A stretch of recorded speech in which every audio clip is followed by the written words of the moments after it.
রাত ৮টার দিকে শপিং শেষে বাড়ি ফিরেছে মাহিনরা। সবাই বড্ড ক্লান্ত। শপিং শেষে ঘোরাঘুরি, খাওয়া দাওয়া, তারপর না বাড়ি ফেরা। মাহিন মোয়াজ আলাদা আলাদাভাবে বোনের জন্য কিনেছে।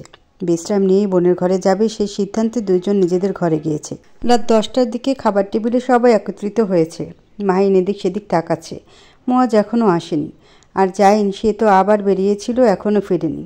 মাহিন আস্তে করে রাবেয়া বেগমকে জিজ্ঞেস করে, আম্মু, মিহির কোথায়? রুমি তো সেই সকাল থেকে আছে, দুপুরেও তো খেতে এলো না। কি বলছো আম্মু? ও তো অসুস্থ হয়ে পড়তে পারে, কিংবা ওর সাথে কিছু তো হতে পারে। মাহিন, আগে খাবার খেয়ে নে। মিহিরের কিচ্ছু হয়নি, তোর আব্বু ওর সাথে কথা বলেছে। কিন্তু আম্মু, কোনো কিন্তু না, খেতে বস। মাহিন বসে রয়। মহাসিন তালুকদার ছেলের সাথে তার হসপিটাল নিয়ে কিছুক্ষণ আলাপ আলোচনা করেন। ছেলের উপর তার ভরসা আছে যে এই ছেলেই একদিন ওর বায়োলজিক্যাল বাবা মায়ের হসপিটাল দেশ সেরা পর্যায়ে পৌঁছে দেবে। দায়িত্ববোধ বড্ড বেশি এই ছেলের। পূর্ববর্তী বছর ছেলেটার মাঝে বিস্তার ফারাক আসলেও নিজের কর্তব্য থেকে সরে আসেনি। আব্বু, আমি ভাবছিলাম কি, আমাদের উচিত ক্যাম্প করা। দেশের প্রত্যন্ত অঞ্চলে এখন অনেক মানুষ চিকিৎসা সেবা পাচ্ছে না। আমরা চাইলে ওনাদের সাহায্য করতে পারি ফান্ডের টাকা থেকে। গুড আইডিয়া মাহিন, তুমি কাজে লেগে যাও। আর ফান্ডে শর্ট পড়লে জাস্ট আমায় জানাবা। দাদাকে জানাতে হবে না, ওটা তোমার হসপিটাল ছেলে, ওখানে তোমার যা করার করবা। তা নিয়ে আবার দাদাকে জানানোর কি আছে? দুইজন চুপ হয়ে যায়, খেতে থাকেন। মহাসিন তালুকদার খুব ভালো করেই জানেন ওনার বাবাকে যদি এই বিষয়ে জানানো হয় তবে এক কথা না বলতে তিনি প্রস্তুত আছেন। এর চেয়ে ওনাকে না জানানোই উত্তম। আর ছেলের বায়োলজিক্যাল বাবা মায়ের হসপিটাল, ওইটা, সেখানে উনি মতামত দিতে পারেন, তবে রুখতে পারবেন না। আব্বু, আম্মু, মেহের কোথায়? মোয়াজের চিৎকার চেঁচামেচিতে বিরক্ত হন মহাসিন তালুকদার। এই ছেলেটা যে ওনার, এইটা ওনার বিশ্বাস হতে চায় না। সবসময় চিৎকার চেঁচামেচি করতেই থাকে। কার মতো অভ্যাস পেয়েছে আল্লাহ জানে। আর মেহেরের কথা জিজ্ঞেস করছে কেন? জেনে গেছে কি মেহের ঘরে নেই? মোয়াজকে কাম ডাউন করতে তৃষ্ণা রান্নাঘর থেকে বেরিয়ে এসেছে। মোবারক তালুকদার ঘুমোচ্ছেন ঘুমের ওষুধ খেয়ে, তাও মিনিট 20 হবে। মোয়াজ, শান্ত হও, চিৎকার চেঁচামেচি করছো কেন? তৃষ্ণা, তুমি সরো, আপাতত আমাকে আমার বোন সম্পর্কে জানতে দাও। মোয়াজ, চিৎকার চেঁচামেচি করিস না, আম্মু তো বলল বনু ঘরে আছে। বর্দা ভাই, তোমাকে মিথ্যে বলেছে আম্মু, মিহির ঘরে নেই, এমনকি পুরো বাড়িতেই ও নেই। হোয়াট? খাবার টেবিল ছেড়ে দাঁড়িয়ে যায় মাহিন। ফোন দিতে থাকে বোনকে। নট রিচেবল বলছে। মুহূর্তে মাথা বিগড়ে যায় দুই ভাইয়ের। টানা ফোন দেওয়ার সাথে পুরো ড্রয়িং রুম পাইচারি করা তো আছেই। মহাসিন তালুকদার চিন্তিত হতে চেয়েও পারেন না। তিনি জানেন মেয়ের প্রফেশন, শারীরিকভাবে ফিট এবং মানসিকভাবে প্রচণ্ড বুদ্ধিমতী হওয়ায় 18তেই স্পেশাল ইউনিটে মেয়ে যে চান্স পেয়েছে এই সুখবর পেয়েছিলেন তিনি। তবে তার কথাতেই এই কথা গোপন রাখে মিহির। মেয়ে যে বিগত 2 বছরের অনেক তরক্কি করেছে এটাও ওনার অজানা নয়। সারা দুনিয়ার কাছে গোপনীয় এই বিষয়, তবে আজ হয়তো খোলাসা করতেই হবে ওনার। ভোর হয়েছে অনেকক্ষণ। সূর্যমামা তার তেজস্ক্রিয়তা আজ ছড়াতে পারেনি। মেঘেরা পুরো আকাশে রাজত্ব করেছে। জঙ্গলের মাঝে একটা খালের পাশে বসে আছে মিহির। তার পাশে দাঁড়িয়ে আছে তীব্র। মেয়ের যে স্পেশাল ইউনিটের সদস্য তা শুনে স্থির হয়ে গেছে তীব্র। কি বলবে এখন ও মিহিরকে? সে তো চাইলেই বলতে পারে না যে সে কে। সে তো স্বীকার করতে পারে না সে কে। আসলে সে এখন পুরোপুরি অক্ষম। সে না পারবে স্বীকার করে নিজেকে আইনশৃঙ্খলা রক্ষাকারী বাহিনীর হাতে হস্তান্তরিত হতে, আর না পারবে প্রেয়সীকে মিথ্যা বলতে। পুরো 12 ঘন্টা হয়ে গেল তীব্র, তুমি আমার জবাব দিলে না। কে তুমি? টাইকুনের বসকে? মেয়ের কথা শুনে না শোনার ভান করে তীব্র। সে পারবে না প্রেয়সীকে মিথ্যা বলতে। এর চেয়ে চুপ থাকা উত্তম তার কাছে। মেহের বার কয়েক একই প্রশ্ন করে, তবে তীব্র উত্তর দেয় না। স্থির দৃষ্টিতে তাকিয়ে থাকে খালের দিকে। তীব্র, I need my answer. Meher, বাড়ি যা, 12 ঘন্টা পেরিয়েছে, তুই আমার সাথে। সবাই চিন্তা করবে, বাড়ি যা। আমাকে এড়িয়ে যেতে পারো না তুমি তীব্র। আমার উত্তর চাই, মানে চাই। মেহেরের 2 বাহু শক্ত করে চেপে ধরে তীব্র। বলে ওঠে, উত্তর আমি দেব না। কি করবি তুই? বল কি করবি? তীব্র, আমায় ছাড়ো, আমার লাগছে। যদি না ছাড়ি তোকে আমি ছাড়তে চাই না। মেহের, তুই আমার সম্পর্কে জানতে চাস না? ফিরে যা। কেন তুমি পালিয়ে বেড়াচ্ছ তীব্র? তুমি কি অন্যায়ের সাথে জড়িত? তুই আইনের লোক, তোর কাছে আইনিতে যা অন্যায় তা অন্যায়। তবে কাগজে কলমের সনদ ছাড়াও জীবনটা আরও বৃহৎ। সেখানে আমার কাজ একদম সঠিক। তুমি টাইকুনের সদস্য, তাই না? নাবিনের খাতমাতেও তোমার হাত আছে, তাই না? কি করবি এত সব জেনে? প্রমাণ তোর কিছুই নেই। না পারবি গ্রেফতার করতে? শুধু শুধু আনসলভড কেসের বোঝা মাথায় নিয়ে ধুকে ধুকে মরতে চাস কেন? নীরবতা ঘিরে ধরে দুজনকে। অনেক প্রশ্ন করার থাকলেও আর একটা প্রশ্ন করে না মেহের। তীব্র ওকে বুঝতে পারেনি, না বোঝাই ভালো। মেহের তো টাইকুনের লোকদের সাথে আলোচনা করতে চেয়েছিল, পরিচিত হতে চেয়েছিল, আর সবচেয়ে বড় কথা, তবে তীব্র ওর কথা তো শুনলই না, বুঝবে কি করে? তীব্র, আমি জানি তুমি টাইকুনের সদস্যদের কাউকে না কাউকে চেনো। এমনও হতে পারে তুমি টাইকুনের সদস্য। আমি আঙ্কেল ক্যানিয়নের সাথে দেখা করতে চাই। আঙ্কেলের নাম মেহেরের মুখে শুনে তীব্রের বুঝতে বাকি নেই ডিআইজি থেকে নিয়োগপ্রাপ্ত নতুন ইনভেস্টিগেশন অফিসার মিস হাইড মেহের। তবে এত অল্প বয়সে কীভাবে কি কিছুই বোঝে না সে। বোঝার ইচ্ছে করে বটে, তবে কিছু জানতে চায় না সে। জানতে চাইলেই হয়তো উত্তর চাইবে, তার চেয়ে নিজ থেকে ভেবে নেওয়াকে উত্তম ভাবে সে। সকাল যদিও এখন বলা যায় না, তবে দুপুর বলা যায়। 11:40 বাজে। কাজী অফিস থেকে তীব্র মেহের মাত্রই বেরিয়েছে। আজ থেকে দুজনার নামে লিখিত হয়েছে, জড়িত হয়েছে অদৃশ্য এক শক্ত বন্ধনে।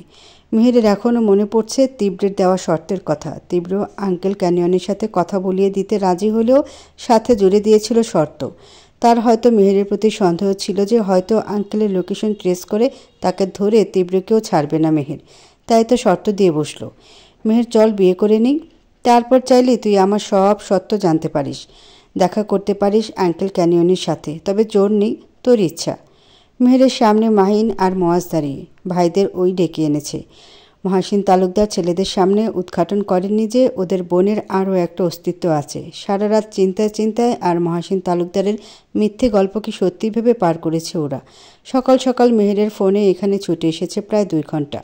মাহিন মোয়াজ যদিও অবাক হয়েছে ওদের হুটহাট বিয়ের সিদ্ধান্ত নেওয়ায়, তবে তুর্যের সাথে ধুমধাম করে বিয়ের দিন যে ফাড়া গেল তা মনে করতে দুই ভাই কোনো কথা না বলে সাক্ষী দিয়ে বোনকে তুলে দিয়েছে তীব্রর হাতে। তালুকদার বাড়িতে যাওয়ার পালা এবার। তীব্র মেহেরের কথা হয়নি বিয়ের পর থেকে আর। একদম সাদামাটাভাবে কালকের পোশাকেই দুজনের বিয়ে হয়ে গেল।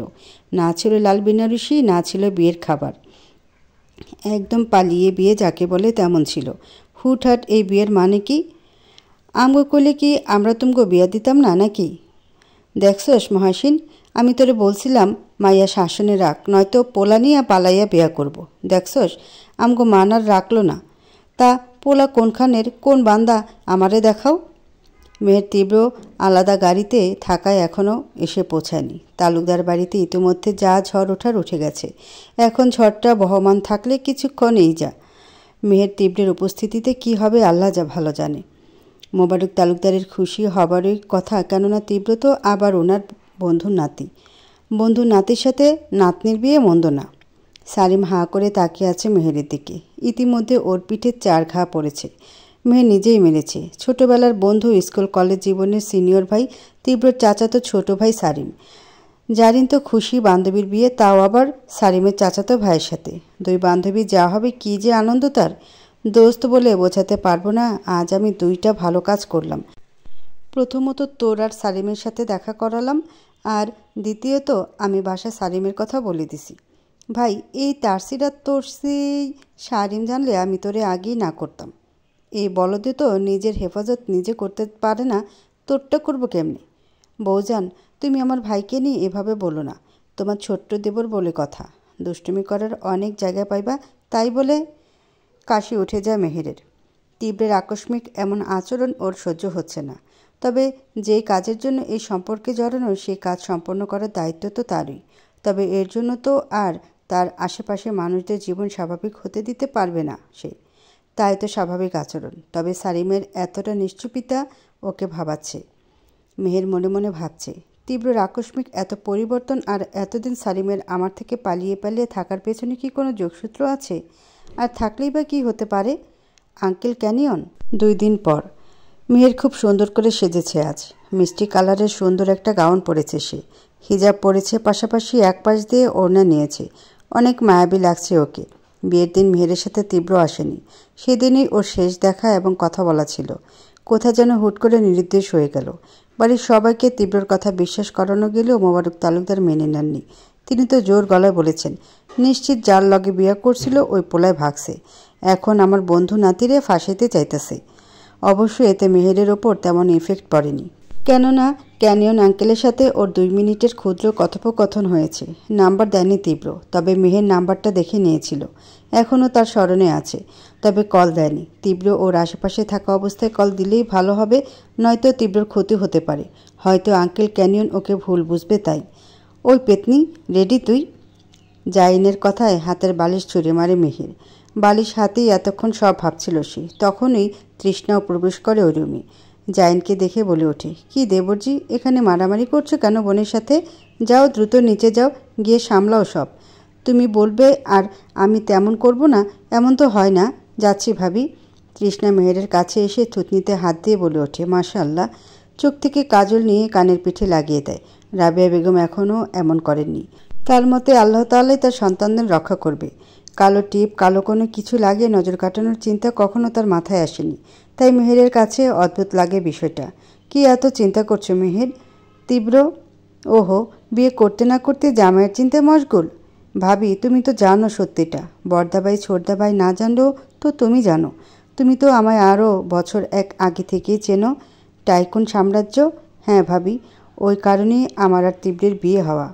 তৃষ্ণা নিশ্চুপ হয়ে রয়। তার ননদের পক্ষে যে সবই সম্ভব তা সে জানে। বছর 1 আগে আদালতে দেখা হয়েছিল ওদের। তৃষ্ণা একজন লয়ার। মোয়াজের সাথে একই বিশ্ববিদ্যালয়ের একই ইয়ারে পড়লেও ডিপার্টমেন্ট ছিল একেবারে আলাদা। মোয়াজ পড়েছিল ম্যানেজমেন্ট আর তৃষ্ণা ওকালতি নিয়ে। মেয়ের বিয়ে কোনো প্রতিযোগিতা কিংবা কেস না, এর মাহাত্ম্য অনেক বৃহৎ। বিয়ে তোমায় জুড়ে দেয় একজন মানুষের সাথে, তার কাজের সাথে। তোমায় নির্ভয় করে দেয় তার ভালোবাসার ওপর। তুমি কি বুঝতে পারছো আমি তোমায় কি বোঝাচ্ছি? ভাবি, আমি জানি, তুমি জানো আমি তীব্রকে ভালোবাসি, অনেক বেশি ভালোবাসি। নয়তো আমাকে কোনো শর্তে বিয়ে করানো যেত না। শর্ত? আঙ্কেলের সাথে কথা বলিয়ে দেওয়ার শর্ত। মেহের, তুই জীবনের সাথে খেলা শুরু করেছিস? ভাবি, তুমি তো একজন উকিল, আমায় বলো এই শর্তে রাজি হয়ে আমি কি কোনো ভুল করেছি? 2টা কাজই হয়েছে। কিছুদিনের জন্য হলেও প্রিয় মানুষের নামে লিখিত হয়েছি, আর আঙ্কেল ক্যানিয়নের সাথেও কথা হয়েছে। কিছুক্ষণ চুপ থেকে তৃষ্ণার দিকে পূর্ণ দৃষ্টিতে তাকায় মেহের। খুব মিষ্টি লাগছে ওকে। হলুদ শাড়িতে একদম বউ লাগছে। বাসায় যদিও এমনিতে 3 পিস নিত্যদিন পরে, তবে আজ সুন্দর লাগছে তৃষ্ণাকে। তোয়ার গায়ে হলুদ আর মেহেদি 2টাই আজ এমনিতেও ঈদের আগের দিন মেয়েরা মেহেদি রাত পালন করে। সেক্ষেত্রে আজকের রাতটায় মেহেদি রেখে ভুল করেনি তালুকদাররা। তৃষ্ণা মেয়েটা ভারী মিষ্টি। বাবা মা বেঁচে থাকলে হয়তো মুখের হাসিটা আরও প্রশস্ত হতো। বাবা মা নেই, এই কথাটা মানতে গিয়ে হয়তো মুখের হাসিটা গাঢ় হতে গিয়েও আটকে যায়। মেহের ভাবিকে জড়িয়ে বলে ওঠে, ভাবি, তোমার যা লাগছে না আজ, পুরাই ছোটদা ভাইয়ের বউ। চল নিচে যাই। আমরা বাড়ির মানুষ হয়ে যদি উধাও থাকি তাহলে কি চলবে নাকি? মেহেরের কথায় ননদ ভাবি মিলে একসাথে নিচে আসে। বেশিরভাগ মানুষই আজ হলুদ শাড়ি পরে অনুষ্ঠানে উপস্থিত হয়েছে। শুধু আমাদের মেহেরই শাড়ি না পরে গাউন পরেছে, আবার তাও হলুদ না মিষ্টি কালারের। সুইমিং পুলের পাশে স্টেজ হয়েছে। সুন্দরভাবে সাজিয়ে এই বিকেল তোয়াকে স্টেজে বসানো হয়েছে। এখন ছোটর আনন্দ করবে, নাচ গান করবে, এই যা। আসল অনুষ্ঠান তো হবে রাতে। গানের তালে কাপল ডান্স করছে মেহের, কেউ একজনের সাথে। কেউ একজন বলার কারণ অন্ধকার আকাশের নিচে স্টেজের পাশে নাচছে ওরা। লাইটে কোনো সমস্যা হওয়ায় আলো নেই। 2জন ছেলে বিষয়টা দেখতে গিয়েছে, আর মেহেরকে জোর করেই কেউ নাচতে স্টেজে নিয়ে এসেছে। অন্ধকারের এই সুযোগ ছেলেটা ওর কানের কাছে বলে উঠল, এত সুন্দরভাবে সেজে তুমি কেন অন্যদের সামনে? আমি বড্ড পজিটিভ আমার মানুষদের নিয়ে। তুমি যেহেতু একান্তই আমার, তাই কি দরকার অন্যদের এই সৌন্দর্যতা দেখানোর? তীব্র, ইয়েস জানো। লাইট জ্বলে ওঠে। জাহিন সহ উপস্থিত প্রতিবেশী সবাই অবাক হয় তীব্র আর মেহেরকে ওভাবে দেখে। কেউ কেউ তো কথা বলতেও শুরু করেছে আড়ালে। তীব্র ইশারায় মাইকের দায়িত্বে থাকা ছেলেটাকে ডাকে। মাইক হাতে নিয়ে বলে ওঠে, আসসালামু আলাইকুম আন্টি অ্যান্ড আঙ্কেলস, আমি সাফায়েত রেদওয়ান তীব্র, হাজব্যান্ড অফ জাফরান মেহের তালুকদার। 2 দিন যাবৎ আমরা বিবাহিত।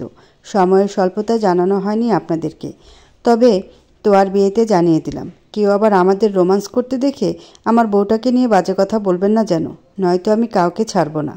তীব্রের বলা কথায় মেহের বেশ লজ্জা পায়। বড়রা উপস্থিত আছে এখানে। তুর্যই তো ভেতরে ভেতরে জ্বলে পড়ে শেষ। সে তো আশাই করেনি তার থেকে ভালো ছেলে মেহের পাবে। How stupid he is. সে নিজেকে ভালোভাবে কোন দিক দিয়ে? গোলাম ফখরুলও আশা করেননি মেহেরের জামাই এত হ্যান্ডসাম হবে, তবে যে তীব্র নির্লজ্জ তা বুঝে ফেলেছেন ওর কথায়। দাদা, এভাবে বিয়ে করার কি আছে? আমারে কইতা আমি তোমার বিয়ে করাই দিতাম ধুমধাম করে। আহা দাদা, ধুমধাম করে বিয়ে করার চেয়ে এই যে তোমাদের রেখে বিয়ে করলাম, এটার মজাই আলাদা ছিল। আজ আম্মু আব্বুও আসবে, বুঝলে? তা তো বুঝলাম, তবে তুমি কোন দুঃখে মেহেরে বিয়া করতে গেলা? ওর থেকেও তো কত ভালো মাইয়া আছে। তুমি হয়তো হীরা চেনো না দাদা, তবে আমি হীরাও চিনি, এর মূল্যও জানি। থাকো, একটু ঘুরে আসি বউয়ের কাছ থেকে। তীব্র চলে যেতে মহাসিন তালুকদার মুখ টিপে হেসে আব্বার উদ্দেশ্যে বলে ওঠেন, আব্বা, কালকে খুব করে তো আমার শিক্ষা, আমার মেয়ে নিয়ে কথা বললা। এখন তো মনে হচ্ছে তোমার বন্ধুর নাতি নাটের গুরু বড়দের সামনেই কেমন নির্লজ্জ আচরণ করছে। তো ওর বউ ও কইলে দোষ কি? সর সামনে থেকে, আমি তোয়ারে হলুদ লাগাই আসি। জোনায়েদ তালুকদার আর মহাসিন তালুকদার একত্রে হেসে ওঠেন। ওনাদের আব্বা হেরে গেলেও হার মানবে না। তবে দুই ভাই খুশি হয়েছে। তীব্র মুহিব কেউ পাত্র হিসেবে খারাপ না। পরিবারের দুই মেয়ে ভালো জামাই পাচ্ছে, এই তো সবচেয়ে বড় খুশির খবর। তবে মহাসিন তালুকদারের এখনও চিন্তা রয়ে গেছে। মাহিনের বিয়েটা এখনও দিতে পারল না। ছেলেটা কি অতীত আঁকড়ে কখনো বিয়ে করবে না? স্টেজের পাশে এক বোরখাওয়ালিকে গণধোলাই দিচ্ছে সবাই। বোরখার ভেতরে আছে এক পুরুষ, তা বুঝতে পেরেই এই মাইল। তবে বোরখা খুলতেই ভেতরে পাত্রকে দেখে সবাই অবাক। এখন হাসবে না কাঁদবে এই ভেবে নিশ্চুপ সবাই। বড়রা তো চলে গেছে অনেকক্ষণ, রাত তো 11:30। পাত্রের বাড়ি যারা গিয়েছিল তারাও ফিরে এসেছে বেশ অনেকক্ষণ।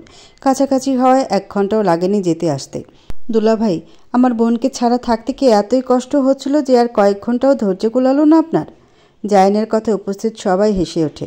মাহিন যদিও ওখানে উপস্থিত, তবে তার ধ্যান জ্ঞান তো পাশে বসা মারিয়ামে নিবদ্ধ। তার ফাজিল বোন নাকি এই মেয়েকে ইনভাইট করেছে। সে তো বুঝতেই পারছে। মারিয়ামের খবর পেল কি করে মেহের? মেহের তো একবার ভাইকে দেখছে, তো আবার মারিয়ামকে দেখছে। মেয়েটা দেখতে খারাপ না, মাশাল্লাহ বলাই যায়। চোখ দুটো বেশ বড় বড়, যেন এক অসীমতা বিরাজ করছে সেখানে। ওর ভাই কি এই অসীমতায় আটকাতে পারছে না? প্রশ্ন জাগে ওর মনে। তবে উত্তর শুধু মাহিনের কাছেই আছে। যেদিন মাহিন মোয়াজ গিয়েছিল মারিয়ামের সাথে দেখা করতে, সেদিন ওদের দেখেছিল মেহের। সে তো গিয়েছিল এসআরের খোঁজে। মারিয়ামের নাম্বার জোগাড় করে খোঁজ নেওয়া ওর জন্য বড় বিষয় ছিল না। তারপর মাহিনের প্রশ্ন করে শিওর হওয়া, আর আজকে ওকে ইনভাইট করা। নওশিন মেয়েটা বারবার সুযোগ পেলেই মাহিনের আশেপাশে যাওয়ার চেষ্টা করছে। তাকে এলিয়ে দেওয়া মানুষটা যে আর কেউ নয় বরং নুরিয়া, তা বেশ বুঝেছে মাহিন। তবে কাউকে কিছু বলতে পারছে না। এদিকে ভেতরে ভেতরে মারিয়াম তো মাহিন আর নওশিন দুইজনের গোষ্ঠী উদ্ধার করছে। আপু, কোনো সমস্যা? দেখছো তৃষ্ণা, তোমাদের বর্দা ভাই কেমন? আমি আশেপাশে থাকতে যেন ওকে পিঁপড়ায় কামড়ায়, আর এখন কিভাবে বসে আছে। মন তো চাইছে দেই ধরে 2টা থাপ্পড়। তৃষ্ণা হাসে।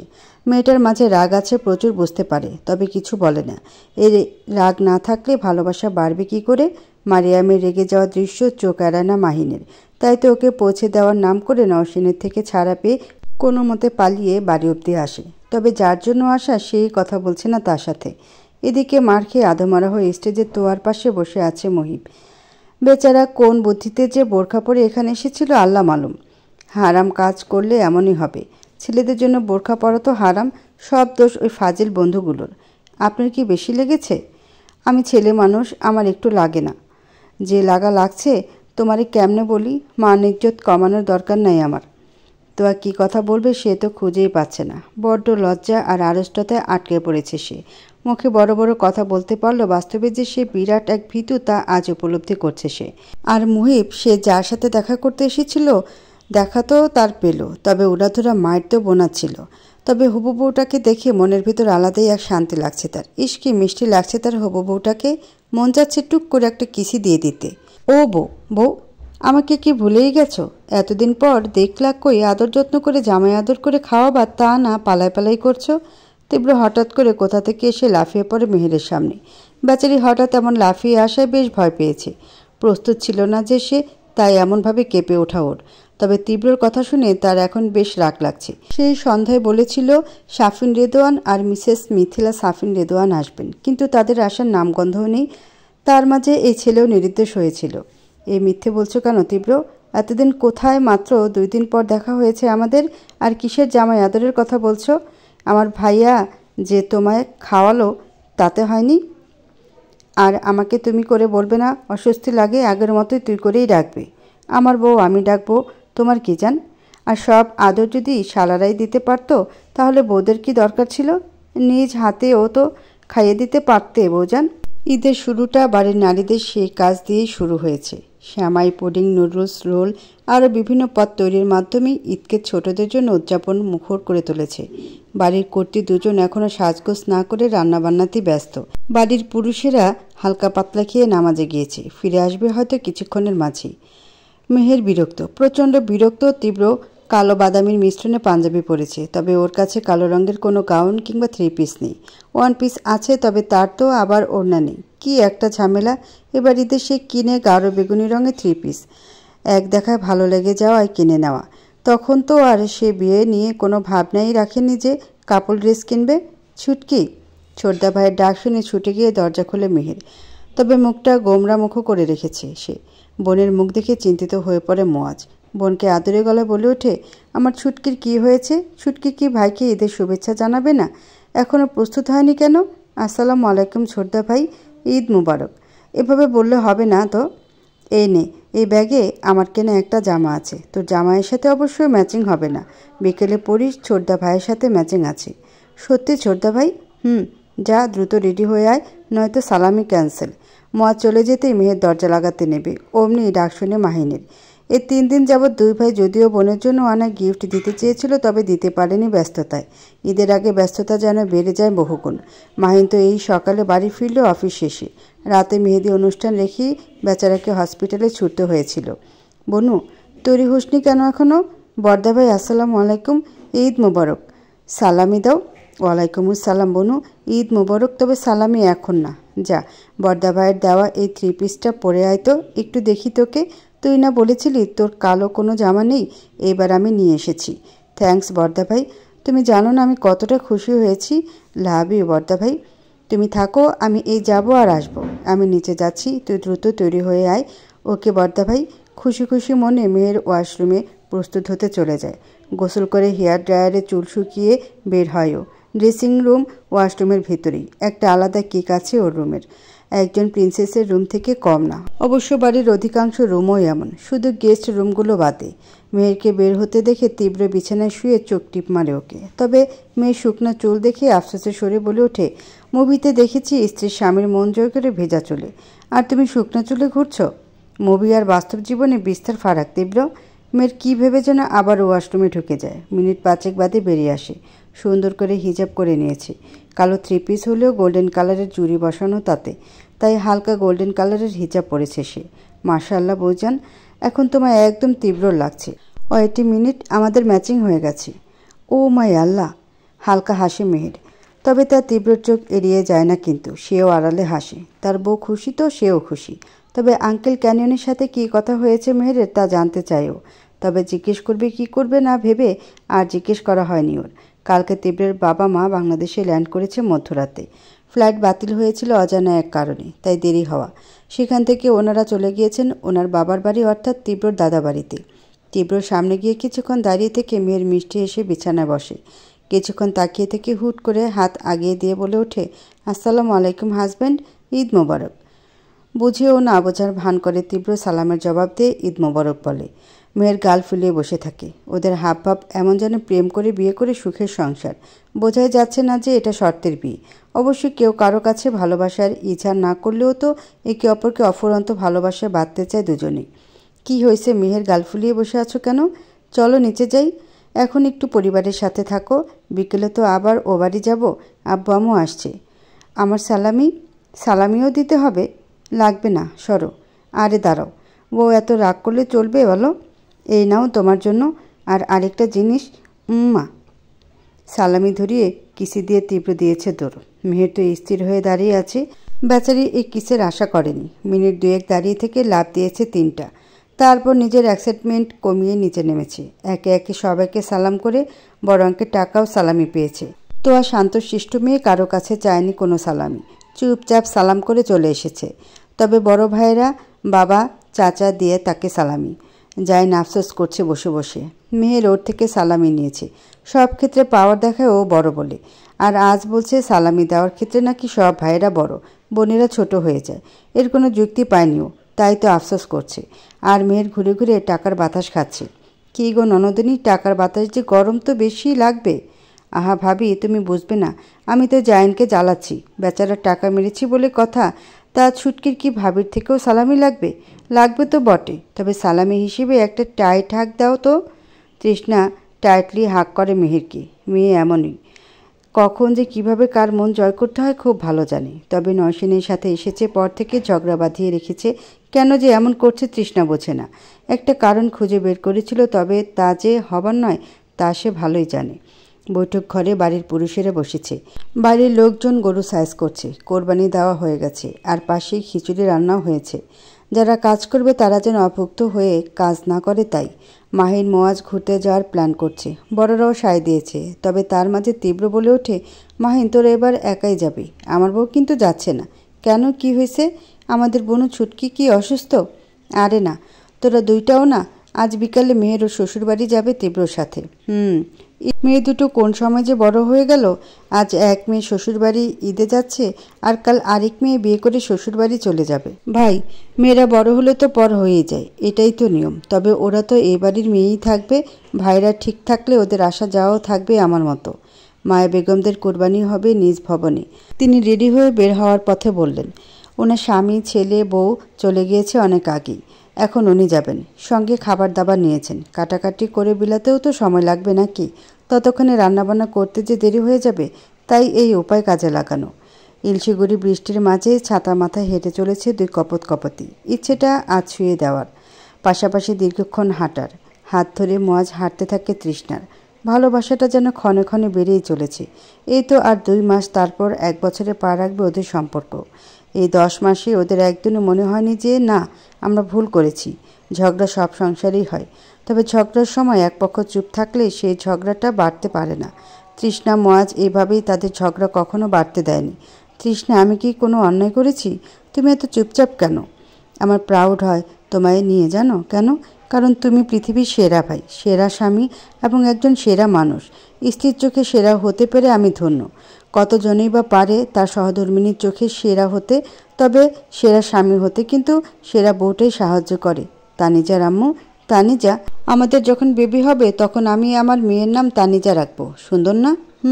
তবে শুধু মেয়ের নামই রাখবা? আমার ছেলে কি দোষ করেছে দেখো, আমি আমার ছেলেকে এই নিয়ে বলে দেব কিন্তু। শ্বশুরবাড়ি মধুর হাড়ি কথাটা হয়তো অন্যরকম শোনায়, তবে ছেলেদের ক্ষেত্রে প্রচলিত হয় এই কথাটা, যা একেবারে ভুল প্রমাণ করেছে রেদওয়ান পরিবার। মেহেরকে সেই যে খাওয়াতে বসিয়েছে, একের পর এক খাবার সামনে রাখছে, শেষও হতে দিচ্ছে না। বেচারি খাবার খাওয়াকে এখন মিষ্টি মধুর অত্যাচার ভাবছে। আর তীব্র, সে তো মেহেরের অবস্থা দেখে হেসে কোটি। আরে মা, খাচ্ছিস না কেন? মজা হয়নি? অনেক বছর ধরে তো তেমন আইটেমই করি না, তাই হয়তো মজা হয়নি। বিদেশে তো আর এত সব করার সময় হতো না, তবে এবার চিন্তা নিয়ে একেবারে চলে এসেছি। মামুনি, অনেক মজা হয়েছে, তবে পেটে তো আর জায়গা নেই, খাবো কি করে? পেট ভরে গেছে বললেই তো আর হবে না। যে হারে চিকন হয়েছিস, 2 বছর আগের তুই আর এখনকার তুই কত ফারাক।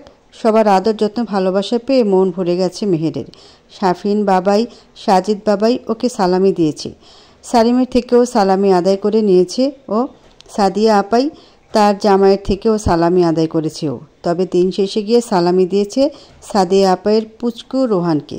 কি মিষ্টি বাচ্চা, সারাটা বিকেল মামি বলে ওর সাথে ঘুরেছে। মেহেরের তো ইচ্ছে হয়েছিল টুকুস করে কয়েকটা চুমু খেতে, তবে যদি কান্না করে দেয় সে ভয়ে আর দেয়নি। বাচ্চা সামলানোর অভিজ্ঞতা ওর নেই বললেই চলে। রেদওয়ান ভিলায় রাত যাপন করেনি ওরা। তালুকদার বাড়িতে বিয়ের অনুষ্ঠান দেখে মেহেরের শ্বশুরবাড়ির লোকেরাও আর না করেনি। বলেছে এই অনুষ্ঠানে ধুমধাম করে মেহেরকে তুলে আনবে। তালুকদার বাড়িতে নিজের রুমে বসে অস্বস্তিতে পায়চারি করছে মেহের। এই প্রথম কোনো পুরুষের সাথে তার রুম শেয়ারের পালা। এই পুরুষ তো আর কেউ নয়, বরং তারই স্বামী। তবু অস্বস্তি যেন আকাশ ছোঁয়া। তীব্র ফ্রেশ হচ্ছে আর মেহের পায়চারি করছে। এই বউ এভাবে এত হাঁটাহাঁটি করছে কেন? ভয় করছে নাকি? ধুর ভাই, ভয় কিসের? আমার অস্বস্তি হচ্ছে। কখনো কি আগে আমি কোনো পুরুষের সাথে ছিলাম নাকি? এই, তুমি আমার ভাই বললে কেন? আর আমি কি যে কোনো পুরুষ নাকি? আমি তো তোমার স্বামী। ওইটা কথার কথা ছিল। আর তুমি স্বামী দেখে তো আর অস্বস্তি লাগছে। এক রুমে থাকবো তা কি ভেবেছিলাম নাকি? সত্যিই তো, মেয়ের যদিও ভালোবাসত, তবে তা একপাক্ষিক থাকায় তার এক্সপেকটেশন 0 ছিল। সে এত ভাবতো না, জাস্ট ভালোবাসি তা ভালোবাসি। এত ভাবাভাবির কি আছে? এমন মনোভাব ছিল আর, তাই তো তার এত অস্বস্তি। অন্যদিকে তীব্র, সে তো বিন্দাস। সে যদিও এখনও বিশ্বাস করতে পারছে না তার প্রিয় মানুষটাই সত্যি তার নামে লিখিত হয়েছে, তবুও সে বড্ড আনন্দিত। আচ্ছা, মাঝখানে বালিশ দিয়ে ঘুমাও। আগের দিন তো মাহিনীর সাথে ঘুমাতে হলো, আজ আমি এই রুমেই ঘুমাবো। প্লিজ বর্দা। কখনোই না, মাহিনুরও তো প্রাইভেসি লাগে, তাই নাকি? আমি আমার বউয়ের সাথেই ঘুমাবো। তোমার সমস্যা হলে যেতে পারো, তবে আমার বউকে রেখে যাও। তোমার বউ তো আমি, তাহলে আমি আমাকে রেখে কিভাবে যাব? আজব তো। তাহলে তোমারও যেতে হবে না, অনেক রাত হয়েছে, ঘুমাও। মেহেরকে বিছানায় শুয়ে লাইট অফ করে দেয় তীব্র। পাশ ফিরে ঘুমিয়ে পড়ে। সে জানে মেহেরের অনেক সময় প্রয়োজন। এই চঞ্চল রমণীয় যে আজ বড্ড অস্বস্তিতে ভুগছে বেশ বুঝেছে তীব্র। কিন্তু একসাথে না থাকলে কি আর অস্বস্তি কাটবে নাকি? এমনিতেই ওর ছোট ছোট পদক্ষেপে যেভাবে কেঁপে কেঁপে ওঠে। ঈদের দিন পেরোনিতেই যেন নতুন উদ্যম তালুকদার বাড়ি আবারও সেজেছে। কাঁচা ফুল আর ঝাড়বাতিতে অসাধারণ লাগছে। ঈদের ছুটিতেই মেয়ের বিয়ে দিয়ে ঝাড়া হাত পা হয়ে যাবেন জুনায়েদ তালুকদার। বাড়ি তো নয় যেন কোনো মহল। বাড়ির ছোট মেয়ে তো হলেও তার গম্ভীরতার কারণে তাকেই বড় বড় লাগে। আর মেয়ে তো প্রাণচঞ্চল মেয়ে, তাই আদরেও বেশি সে। চঞ্চলরা খুব দ্রুত অন্যদের মনে জায়গা করে নিতে পারে, আর তাদের ভালোবাসার মানুষের খামতিও হয় না। তবে শান্তশিষ্টদের সেই ক্ষেত্রে একটু ভুগতে হয়। কাউকে সহজে কিছু বলতে পারে না, না পারে ভালোবাসার মানুষের সাথে ফ্রি হতে। বউকে সাজিয়ে গুছিয়ে ঘরে বসিয়ে রাখা হয়েছে। বার কয়েক বড়দিন কাজিন ভাই এসে খোঁজ খবর নিয়ে গেছে। মামাবাড়ি থেকে নাহিদ নিহাল এসেছে, সমবয়সী কাজিন ভাই। জায়গাটা নিশ্চয়ই আড়ালে আড়ালে থাকছে অশ্রু লুকানোর জন্য। যতই দুজনের মতের মিল না হোক, কথা কাটাকাটি হোক, একজন আরেকজনকে তো নিজের থেকেও বেশি ভালোবাসে ওরা। কিভাবে থাকবে একে অপরকে ছাড়া? বর এসেছে এমন শোর পড়েছে। বধূর সাথে বসা মেয়েরাও গেটের দিকে ছুটেছে। গেট ধরতে হবে তো। মেহের, জাইন, তীব্র, নিহাল সবাই গেটে দাঁড়িয়েছে কোমরে হাত বেঁধে, যেন কোনো মিশনে নেমেছে। বড়রা যদিও বলেছিল এসব গেট ধরাধরি করা যেন বরপক্ষের কারো সাথে ঝগড়ায় না যায়, তবে ওরা কি আর তা মানার মানুষ? আধা ঘন্টা যাবৎ ঝগড়া করে 80,000 হাতিয়ে নিয়েছে। ও জিজাজি, চলুন না, স্টেজে বসবেন। আসুন আসুন। আরে করছেন কি? জুতা খুলে আসুন। দেখছেন না আমরাও জুতা খুলে এসেছি। মহিব যেই না জুতা খুলেছে, শয়তানি হাসি দিয়েছে মেহের। নাহিদের বোন নাইলা তো তীব্রর পিছনে পড়েছে, আর মেহের তীব্রর দিকে একবার তীক্ষ্ণ দৃষ্টি ফেলে সেখান থেকে সরেছে। বেচারা তীব্র। একদিকে বউর তীক্ষ্ণ দৃষ্টি তো আরেকদিকে ফাজিল এই মেয়ের জ্বালাতন। ভালো লাগে না তার। বরের জুতা মিসিং। বরপক্ষ এদিক সেদিক স্টেজের পাশে খুঁজছে, আর তৃষ্ণা মেহেরের দিকে তাকিয়ে হাসছে। মারিয়ামে ওদের সাথে আছে। এই কিছুক্ষণ হলো এসেছে। তৃষ্ণার এত হাসির কারণ বুঝতে না পেরে জিজ্ঞেস করে ওঠে, তৃষ্ণা তুমি এত হাসছো কেন? আমাদেরও বলো, আমরাও হাসি। আরে দেখছো, বেচারা বরপক্ষের লোকেরা বরের জুতো খুঁজে অস্থির, আর আমাদের মেয়ের জুতা লুকিয়ে নিশ্চিন্তে এদিক সেদিক ঘুরছে। তাহলে তো বেশ ভালোই হয়েছে। ইস, আমি দেরি করে ফেললাম আসতে, নয়তো আমিও তোমাদের সাথে থাকতে পারতাম। আহা আপু, চিন্তা করো না, মজা তো এখনও বাকি আছে। তাই না ভাবি, বলো? ঠিক। মেয়ের সটকে পড়েছে সেখান থেকে। পথিমধ্যে নিহালের সাথে দেখা। ছেলেটা হয়তো ওকে কিছু বলতে চায়, তবে মেহেরের একদমই আগ্রহ নেই। সে চলে আসতে নিলে পথ আটকে দাঁড়ায়। সে বলে ওঠে, কিরে পুঁটি মাছ, রাগ দেখাস কেন? নাবিলের বাচ্চা, তোর চুল কিন্তু একটাও থাকবো না। ভুলেও আমারে পুঁটি মাছ বলবি না। আমি তো পুঁটি মাছই বলবো। ফাজিল, একদম শেষ মুহূর্তে কেন এসেছিস? আরে বোন, রাগ করিস না। জানিস তো আব্বু আর চাচু দুজনের কোরবানি আলাদা আলাদাভাবে হয়। 2 গরু নিয়ে আমার আর নাহিদের অবস্থা নাজেহাল। আমাদের বাসায় তো কোরবানি হয় নাই। তুই যা এখান থেকে ফাজিল। আরে বোন, মাফ কর, এমনি যাইস না। শুনেছে কে নিহালের কথা? রাগ দেখিয়ে মেয়ের চলে এসেছে। এই এখন রাগ দেখাচ্ছে, একটু পর হয়তো ওর সাথে ঠিকই কথা বলবে। তবে তীব্র যে প্রচণ্ড রেগে আছে, তার প্রিয়তমা কেন এ নিহালের সাথে কথা বলবে? কোন দুঃখে? মেহরুমে আসতে দেয়ালের সাথে চেপে ধরেছে ওকে। জেলাসি লেভেলটা হয়তো অনেক উপরে চলে গিয়েছে। মেহের অস্বস্তিতে নিজেকে ছাড়ানোর চেষ্টা করছে, আর তীব্র একদৃষ্টিতে মেহেরকে দেখছে। মেহের বুঝতে পারে না কেন রেগে আছে তীব্র। হঠাৎ মনে পড়ে সে বারান্দায় তখন কাউকে দেখেছে। তার মানে তখন তীব্র বারান্দা ছিল। তীব্র, নিহাল আমার বন্ধু। তুমি রাগ করছো কেন? ভাইয়ের চোখে দেখি ওকে, আর ও আমাকে বোনের চোখে দেখে। তীব্র চুপচাপ মেহেরকে দেখে। ওর কথা শুনে হুট করে জোরে দরজা ধাক্কা মারে, সশব্দে বন্ধ হয়ে যায় দরজা। মেহের মৃদু কেঁপে ওঠে। তীব্র মাথা চেপে বসে থাকে বিছানায়, আর মেহের সে তো সেখানেই দাঁড়িয়ে থাকে। তীব্র নিজের ওপর রাগ লাগছে। সে জানে ওদের সম্পর্ক কেমন, তবুও ওর জেলাসি হয়েছে। ভালোবাসার মানুষটাকে হয়তো নিজে ছাড়া আর কারো সাথে কথা বলতে দেখলে সহ্য হয় না। মেহেরের শ্বশুর বাড়ির মানুষেরাও এসেছে। মাহিন গিয়ে তাদের আপ্যায়ন করেছে। মোবারক তালুকদার পুরনো বন্ধুর দেখা পেয়ে বেশ খোশ মেজাজে। মেহের আর তীব্রও এসেছে। বেচারা অসহায় চোখ ফিরে ফিরে মেহেরকে দেখেছে। আর মেহের, সে তো একদম ভাবুক হয়ে গেছে, কি যেন ভাবছে। কি ভাবি, কি খবর? সাদিয়ার সাথে কুশল বিনিময় করে শ্বশুর শাশুড়ির কাছে চলে যায় মেহের। সবার সাথে কুশল বিনিময় করে রুহান বাবুকে খুঁজতে থাকে। তখনই মামি ডাক শুনে পেছনে মুড়ে সে। তীব্রর কোলে রুহান শোনা। রুহানের সাথে একটু আদরে পনা করে চলে আসে বিয়ের ওখানে সে। বিয়ে ডান, মেয়েকে আনার দায়িত্ব পড়ে কাজের মহলের। মেহের দৌড়ে গিয়ে পথিমধ্যে পায় তোয়াদেরকে। তোয়ার মামাতো বোনগুলোকে সরিয়ে দাঁড়িয়ে যায় সে। দুলাভাই শালিদের দুষ্টামি ফাজলামোর এক দৃষ্টিনন্দন মুহূর্ত কাটে। তোয়াকে স্টেজে আনার পর বর বউকে একসাথে খেতে দেওয়া হয়েছে। হাত ধুয়ে দিয়েছে নওশিন। ফাজিল মেয়ে আগেই দৌড় দিয়েছিল, তাই তো মেহের, নাইলা, মাইশা, সিদ্ধি চান্স পায়নি। জুতা ফেরত বাবদ 5,000 টাকা উসুল করেছে জাইনরা। বেচারা বোনের দিকে তাকাচ্ছেও না। বুকের ভিতর কেমন কেমন যেন করছে। এই তো মাত্র স্টেজের কাছে আসলো। এতক্ষণ মোয়াজ, নাহিদ, নিহালের সাথে ক্যাটারিংয়ের দিক দেখছিল, কৌশল বিনিময় করছিল অতিথিদের সাথে। রিনিরাও এসেছে। ওই মেয়েকে একটু জ্বালিয়ে এসেছেও। মহিবদের দূর সম্পর্কে আত্মীয় হয়, সেই হিসেবে রিনিও ওর বেআইন। মারিয়াম তো দূর থেকে মাহিনকে দেখছে। আজকে দুজনের পোশাকে মিল হয়ে গেছে। কাল বিকেলে দেখা হয়েছিল। মাহিনের থেকে সালামিও পেয়েছে ও। অনেকক্ষণ পাশাপাশি হেঁটেছে, ঘুরেছে অনেক জায়গা, অনেকগুলো ছবি আছে। মাহিন দূর থেকে মারিয়ামকে দেখেছে, দেখিয়ে রাবেয়া বেগমকে খুঁজতে শুরু করেছে। কালকে যখন ওর বিয়ে নিয়ে তিনি আফসোস করছিলেন, তখন ফাজিল মোনাসটাও বলে দিয়েছে মাকে মারিয়ামের কথা। আর সেই থেকে উনি ছেলেকে ধরছেন। এই ধরা সেই ধরা না, একেবারে আষ্টে পৃষ্ঠে ধরা। হয়তো এই মেয়ের সাথে দেখা করতে হবে, নয়তো বিয়ে করতে হবে। তাই তো মারিয়ামের সাথে দেখা করাতে রাজি হলো। রাবেয়া বেগমের তো প্রথম দেখাতেই বেশ লেগেছে মারিয়ামকে। আর ছেলের প্রফেশনের যখন, তখন আন্ডারস্ট্যান্ডিংটাও হয়তো ভালোই হবে দুজনার। মারিয়াম প্রথমে ইতস্তত করলেও পরে ঠিক নিজেকে সামলে নিয়েছে। রাবেয়া বেগমের সাথে ঘুরে বেড়াচ্ছে। মাহিন বেচারা একা পেছনে পড়ে রইল। তার পছন্দের মেয়েটাকে তার মা তার থেকে নিয়ে গেল। আহারে বেচারা, মোয়াজের ডাকে আবারও গেস্টের অ্যাটেন্ড করতে শুরু করেও। মনে মনে বলে, মারিয়ামকে আজ সুন্দর লাগছিল, তবে এত মানুষের ভিড়ে মেয়েটার ওপর যেন কারো দিল না চলে আসে। আল্লাহ দেখো। বিদায়বেলা বড্ড কেঁদেছে তোয়া।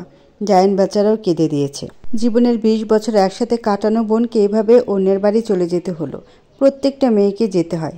জাইন সমাজে প্রকৃতির নিয়ম সবই বোঝে, তবুও তার মন বড্ড কাছে। হয়তো অনেকে তাকে অনেক কথা বলছে, তাতে কি? আরে পাগল, আমি কাঁদবো নাকি তোর কান্না থামাবো? কাঁদিস না ভাই বোন, সাবধানে থাকিস। আর কোনো সমস্যা হলে আমায় ফোন দিস। তোর ভাই তোর পাশে হর হামেশা আছে।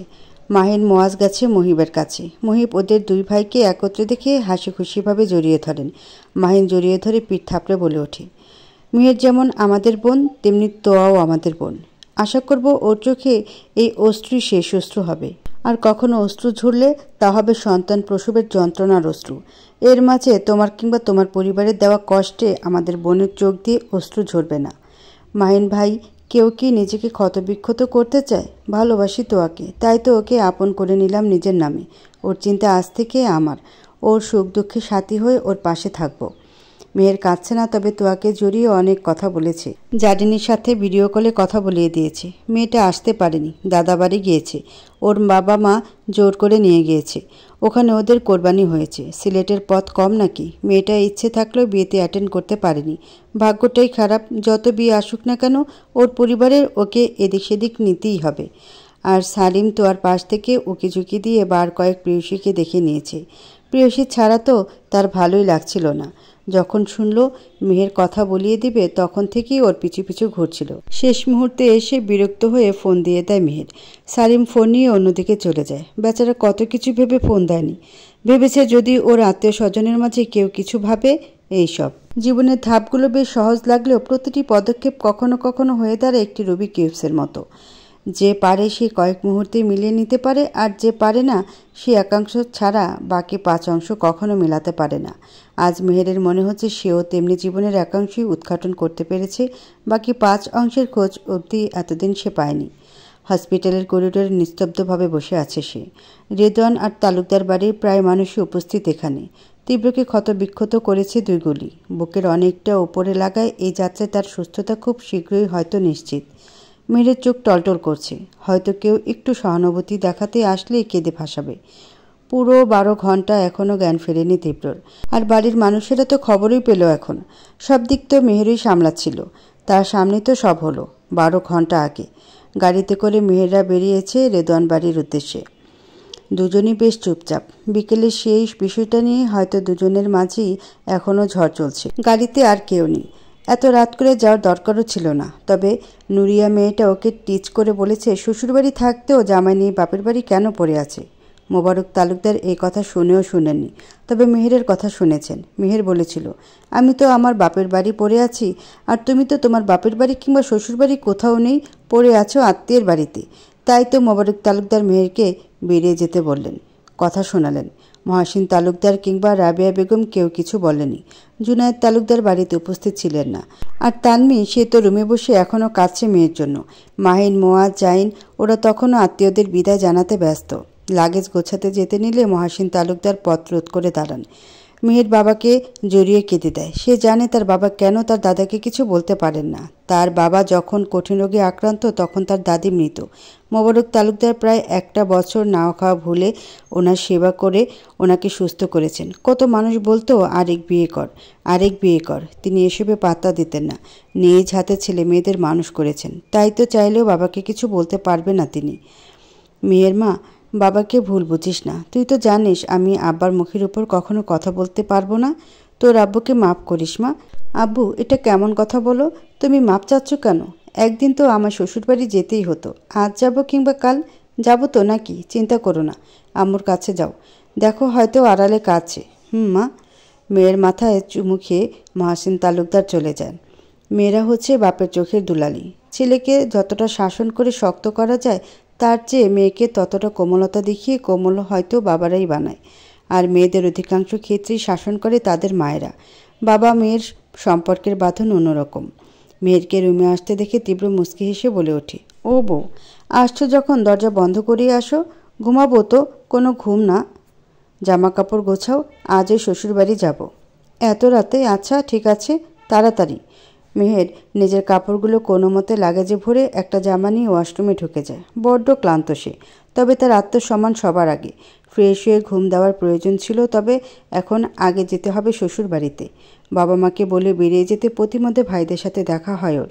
পাশে তৃষ্ণা ছিল। সেও অবাক এই রাত দুপুরে ব্যাগ হাতে মেহের তীব্রকে বের হতে দেখে। দুশ্চিন্তা ঘিরে ধরে তাদের। মাহির, মোয়াজ দুজনে এগিয়ে আসে, জিজ্ঞেস করে অনেক প্রশ্ন। উত্তর হিসেবে মেহের বলে সবাইকে সারপ্রাইজ দিতেই রাত বেরোতে যাওয়া। যদিও সন্দেহ করেছিল, তবে বেশি প্রশ্ন আর করেনি। দুজন এখন বড় রাস্তায়। তীব্র ড্রাইভ করছে। মেহের, কাউকে তো আর সত্য বললে না, অন্তত পক্ষে আমায় তো বলো কী কারণে রাত বেরোতে বাড়ি ছাড়লে? তোমার কি মনে হয় আমি কেন ছেড়েছি? আমার সাথে তো সময় ব্যয় করতে পারতে না, তাই হয়তো তাড়াতাড়ি বাড়ি ছাড়লে। যাতে আমার তীব্র কথা সম্পন্ন করতে পারে না তার আগে পেছন থেকে ট্রাক ধাক্কা মারে। গাড়ি গিয়ে বাড়ি খায় রাস্তার পিলারের সাথে। তাও যেন ট্রাকের লোকটা শান্তি হয় না। পেছন দিকে ফিরে আরও 2টা ধাক্কা মারে। তীব্রর মাথা দিয়ে প্রচণ্ড রক্ত ঝরতে থাকে। আর মেহের, তার হাত ছিন্ন ভিন্ন হয়ে গেছে গাড়ির গ্লাস ভেঙে। মাথায় আঘাত পায়নি, হাত সামনে রাখায়। ট্রাক চালক চলে যেতে মেহের বহু কষ্টে বের হয় গাড়ি থেকে। একার পক্ষে তীব্রকে বের করা হয়তো কষ্টসাধ্য ছিল তার পক্ষে, তবুও বের করে তাকে খুব দ্রুত।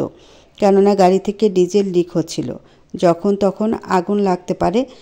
আর তারপর অ্যাম্বুলেন্সের সাহায্যে মিনিট 10-এর মাঝে এই হসপিটালে। আল্লাহর রহমত ছিল, তাই তো তীব্রর প্যান্টের পকেটে ফোন ছিল, নয়তো কী যে হতো। বর্তমান ফোনের শব্দে মেহের কেঁপে ওঠে, ভাবনা থেকে বেরিয়ে আসে। ঘণ্টা 6 আগেও এই নাম্বারে সে কল করেছিল। ইনফরমেশন সঠিক, আঙ্কেল ক্যানিয়ন বাংলাদেশে এসেছেন। আর ঠিক তার পরদিনই তীব্রকে মারার চেষ্টা। কিছুতেই যেন কিছু মিলছে না। আঙ্কেল ক্যানিয়ন তো আবার এসবের পেছনে জড়িয়ে নেই। মনের প্রশ্নে নিজে নিজেকে ধিক্কার জানায়। তীব্র ওকে ওনার কাহিনী বলেছে। টাইকুন সাম্রাজ্য গড়ে ওঠার আত্মকাহিনী মেহের জানে। মেহেরের ইচ্ছে হয় সে যদি জিন হতো, তবে লুকিয়ে লুকিয়ে সবার পেছনে গোয়েন্দাগিরি করে সব খবর দিনের মাঝেই বের করে ফেলতে পারত, যা সম্ভব নয়। মেয়েদের রাগ লাগে বড্ড। আবার টেক্সট এসেছে তীব্রর ফোনে, ইউ হি ডেড। আঙ্কেল ক্যানিয়নের ফোন থেকে এমন মেসেজ মেহের আশা করেনি। কল দেয়, অপর পাশ থেকে রিসিভও হয়। আঙ্কেল ক্যানিয়ন এসার আহত, মৃত্যুর সাথে। আমি জানি, এটাও জানি তীব্র বাঁচবে না। আর ওর মৃত্যুর পেছনে তো আমিই আছি। আঙ্কেল হাহা করে হেসে দেয়। ও বড্ড বোকা, বুঝেছ তো? ও কি কানাডাকে তোমাদের সো কল্ড এই দেশ পেয়েছে যে ওখানে অন্যায় অবিচার হবে? আমি ওকে কাহিনী শোনালাম আর ও মেনেও নিল। আর কি লাগে ওর কারণে? আমার অনেক কাজ হয়ে গেছে, তাই তো দুর্ঘটনায় মারলাম, নয়তো মাথায় বুলেট ঢুকিয়ে মারতাম। মেয়েরা আর কিছুই বলে না। ঘরের শত্রু বিভীষণ। তীব্রর খুন আর কেউ নয় বরং ওরই সবচেয়ে বিশ্বস্ত মানুষ করতে চেয়েছে। বাহ, যার জন্য সে এতদিন এই কাজ করেছে সেই কিনা তাকে মারতে চাচ্ছে।